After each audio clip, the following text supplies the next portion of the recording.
Boils ने gases के लिए लॉ बनाया है। अब ये लॉ क्या कह रहा है, इस लॉ का स्टेटमेंट क्या है, उस स्टेटमेंट को लिखने और जानने से पहले अगर इसकी एक्सपेरिमेंटल वेरिफिकेशन हम देख ले तो हमको समझ में आसानी के साथ आ जाएगी, क्योंकि बॉयल्स ने भी इस लॉ के इस स्टेटमेंट को जो अब मैं लिखूंगा वो एक्सपेरिमेंटल वेरिफिकेशन के बाद लिखी थी। ठीक है, स्टेटमेंट जाहिरी बात है स्टेटमेंट ही लॉ है, और लॉ तब बनता है जब एक्सपेरिमेंट हो जाता है। हम पढ़ चुके हैं ना scientific method of study 9th में, किस तरह से हम साइंटिफिकली स्टडी करते हैं, ऑब्जर्वेशन करते हैं, उसके बाद हाइपोथेसिस निकालते हैं, उसके बाद आस्क क्वेश्चन, उसके बाद हाइपोथेसिस निकालते हैं, हाइपोथेसिस में रीजनिंग होती है, उसके बाद एक्सपेरिमेंट्स होते हैं, थ्योरी होती है, बार बार एक्सपेरिमेंट्स के बाद भी जब अगर थ्योरी फिट साबित हो, सही साबित हो, तब जाके लॉ वो बनता है। ठीक, तो उस तरीके से हम भी अगर करें तो आसानी के साथ समझ में आ जाएगी। तो सबसे पहले first of all we will move toward the experimental verification. The experiment, इसको हम वेरिफिकेशन इसलिए नहीं कहेंगे क्योंकि हम स्टेटमेंट नहीं लिख चुके हैं, तो एक्सपेरिमेंट कह लेंगे कि बॉयल्स ने क्या एक्सपेरिमेंट किया था। देखो, उसने एक सिलेंडर ले लिया। अच्छा, ये जो लॉज हम पढ़ेंगे अब ना, बॉयल्स लॉ, चार्ल्स लॉ, इसमें 3 फैक्टर्स हम पढ़ेंगे, एक प्रेशर गैस का, एक वॉल्यूम, एक टेम्परेचर। बॉयल्स लॉ इन दोनों के दरमियान रिलेशनशिप दिखाती है और चार्ल्स लॉ इन दोनों के दरमियान रिलेशनशिप दिखाती है। तो ये आपको मालूम होना चाहिए कि जब भी 2 फैक्टर्स के दरमियान रिलेशनशिप दिखाया जाए तो तीसरा वाला जरूर कांस्टेंट रहेगा, ताकि उन दोनों के बीच कोई फर्क ना आए। ठीक है, तो तीसरा वाला कांस्टेंट होगा। अच्छा, अब देखो, उसने एक सिलेंडर ले लिया। उस सिलेंडर में यहां जो पिस्टन लगा हुआ था वो पिस्टन था मूवेबल पिस्टन।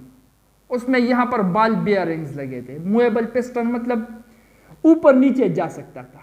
ठीक है, यहां पर उसने बंद किया गैस, और गैस का वॉल्यूम मान लो 2 डेसीमीटर क्यूब था। यहां पर ऊपर से जो प्रेशर अप्लाई हो रहा था उस प्रेशर की क्वांटिटी वो 1 atm थी। एक एटमॉस्फेरिक प्रेशर 760 mmHg, 101325 न्यूटन पर मीटर स्क्वायर, 1,1325 पास्कल्स। ठीक है, इतना प्रेशर अप्लाई हो रहा था, 2 डेसीमीटर क्यूब का वॉल्यूम था। इसने किया यूं, बॉयल ने, कि यहां पर ये प्रेशर जो था, ये प्रेशर इसने डबल कर दिया, 1 atm से 2 atm कर दिया। अब यहां पर जो पिस्टन लगा है वो मूवेबल है, ऊपर नीचे जा सकता है। इससे पहले काइनेटिक मॉलिक्यूलर थ्योरी में हम ये भी पढ़ चुके हैं गैसेस के बारे में कि गैसेस के मॉलिक्यूल एक दूसरे से बहुत दूर होते हैं, उनके दरमियान खाली जगह होती है। इसलिए हमने पढ़ा था कि गैसेस आर कंप्रेसिबल, कि गैसेस वो कंप्रेस हो सकते हैं, इन गैसेस को हम दबा सकते हैं। ठीक, तो इसलिए प्रेशर के बढ़ाने की वजह से चूंकि गैस कंप्रेसिबल है, ये पिस्टन नीचे चला जाएगा। अब ये नीचे आ गया यहां तक, तो नीचे अब जो वॉल्यूम बच रहा है वो है 1 डेसीमीटर क्यूब। ठीक, तो इससे आपको भी दिख रहा है, जो आपको दिख रहा है वही बॉयल ने भी देखा, कि जो ही मैंने प्रेशर बढ़ा लिया, 1 से 2 कर दिया, तो वॉल्यूम कम हो गया, 2 से 1 हो गया। प्रेशर 1 atm था, 2 atm कर दिया। वॉल्यूम 2 डेसीमीटर क्यूब था तो 1 डेसीमीटर क्यूब हो गया। तो इससे उसने अंदाजा लगा लिया, पता लगा लिया, एक्सपेरिमेंट्स कर दिए, एक्सपेरिमेंटल वेरिफिकेशंस भी कर दिया, और उससे इसने पता लगा लिया कि the pressure of a gas is inversely proportional to the volume. So यहां पर अब हम आते हैं इस स्टेटमेंट की तरफ जो कहता है कि the volume of a gas is inversely related to the pressure, inversely related to the pressure,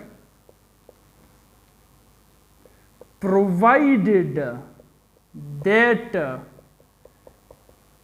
temperature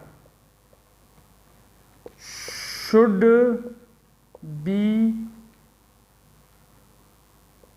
kept constant। ठीक है, वही बात आ गई कि टेम्परेचर कांस्टेंट होगा।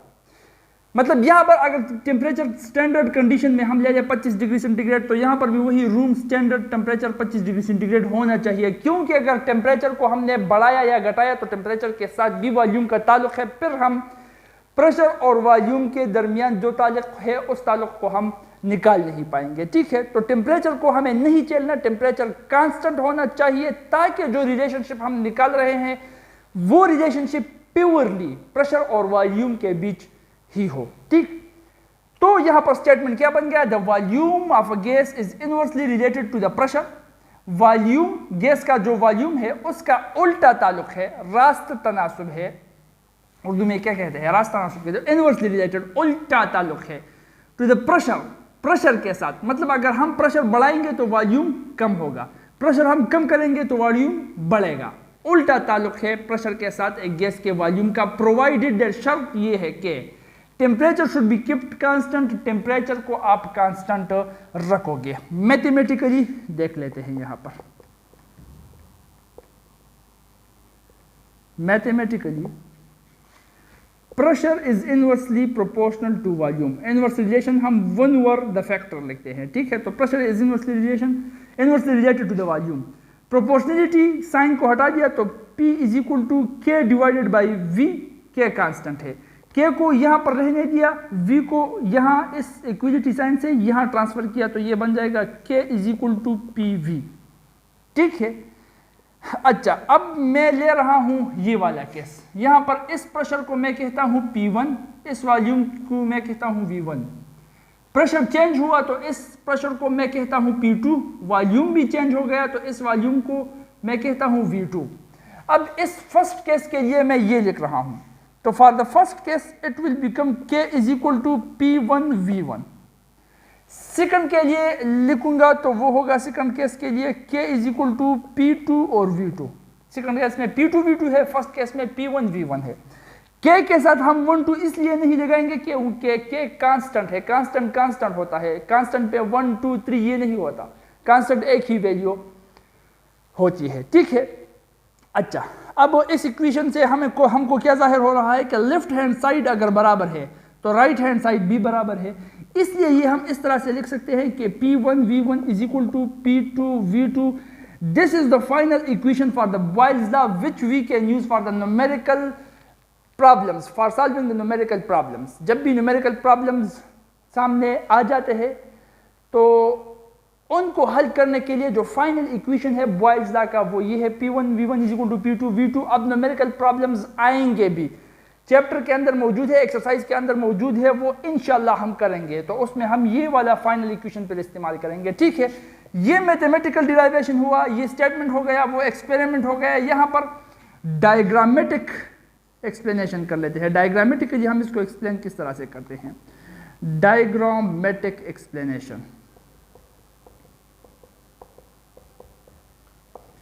देखो, बात आपको ये याद रखनी है कि जब भी इनवर्स रिलेशन हो किसी चीज का, उसका अगर हम डायग्रामेटिक एक्सप्लेनेशन करें तो डायग्रामेटिक एक्सप्लेनेशन के लिए हम ले लेते हैं एक रेक्टेंगल, और उस रेक्टेंगल के अंदर एक डायगोनल लाइन, एक हाइपोटेन्यूज जैसा लाइन जिससे 2 ट्राइंगल्स बन जाते हैं, इस तरह हम ड्रा कर लेते हैं एक कोने से दूसरे कोने तक। ठीक है, डायगोनल लाइन। अब इन 2 ट्राइंगल्स के बनने के बाद एक ट्राइंगल में एक फैक्टर तो दूसरे में दूसरा फैक्टर लिखोगे। फॉर एग्जांपल, अगर यहां पर P1 हो गया तो यहां पर V1 हो गया, यहां पर अगर P2 हो गया तो यहां पर V2 हो जाएगा, यहां पर P3 हो गया तो यहां पर V3 हो जाएगा, यहां पर P4 हो गया तो यहां पर V4 हो जाएगा। अब ये डायग्रामेटिक एक्सप्लेनेशन है इनवर्स रिलेशन का प्रेशर और वॉल्यूम का। देखो, प्रेशर बड़ा है तो वॉल्यूम छोटा है, प्रेशर छोटा हो गया तो वॉल्यूम बढ़ गया, प्रेशर और छोटा हो गया तो वॉल्यूम और बढ़ गया, प्रेशर बहुत छोटा हो गया तो वॉल्यूम बहुत बढ़ गया। This is diagrammatic explanation for the inverse relation by drawing the rectangle and drawing a diagonal line from one corner up to the other. And in one triangle you should write the one factor, and other triangle you should write the other one factor in the inverse relation, right? उसके बाद graphical explanation हम किस तरह से करते हैं, graph में हम इसको किस तरह से एक्सप्लेन करते हैं, ठीक है। तो उसमें आप वाई एक्सिस पर वॉल्यूम ले लो, एक्स एक्सिस पर प्रेशर ले लो। अब जब प्रेशर कम है तो गैस का जो वॉल्यूम है, अच्छा ये यहां से 0 से शुरू हो जाता है, 1 2 3 सो ऑन, और ऊपर भी 1 2 3 सो ऑन। प्रेशर कम है तो मान लो एक गैस का वॉल्यूम यहां पर है, प्रेशर आपने बढ़ा दिया तो उस गैस का वॉल्यूम कम हो गया, तो प्रेशर इस तरफ बढ़ रहा है, वॉल्यूम नीचे आ जाएगा, तो यहां पर डॉट आ जाएगा। अब प्रेशर को और बढ़ा दिया, प्रेशर इससे भी आगे आ गया तो वॉल्यूम और भी नीचे आ जाएगा, तो यहां पर डॉट आ जाएगा। अब प्रेशर और बढ़ा दिया तो वॉल्यूम और भी नीचे आ जाएगा, यहां पर डॉट आ जाएगा। प्रेशर बढ़ गया, वॉल्यूम घट गया, प्रेशर बढ़ गया, वॉल्यूम घट गया, एंड सो ऑन। ये इस तरह के डॉट एक्सपेरिमेंट, हर एक्सपेरिमेंट के बाद जब आप ड्रा करोगे, प्रेशर बढ़ाने से वॉल्यूम जो कम हो रहा है और डॉट आप लगा रहे हो, तो आपके साथ ये जो लाइन आ रहा है, ये डॉट्स जो आ रहे हैं, इनको अगर हम लाइन के साथ कनेक्ट करें, इसको हम कहते हैं hyperbola. And hyperbola shows us inverse relation. एक ग्राफ के अंदर हाइपरबोला हमें इनवर्स रिलेशन दिखाता है, हाइपरबोला ही ग्राफ में ही हमको दिखा देता है कि pressure and volume are inversely related. तो ये वो सारे तरीके हैं जिससे हम बॉयल्स लॉ को एक्सप्लेन और वेरीफाई कर सकते हैं। बॉयल्स लॉ समझ में आ गई? पढ़ लो इसको, लिख लो इसको, ताकि चार्ल्स लॉ इसके बाद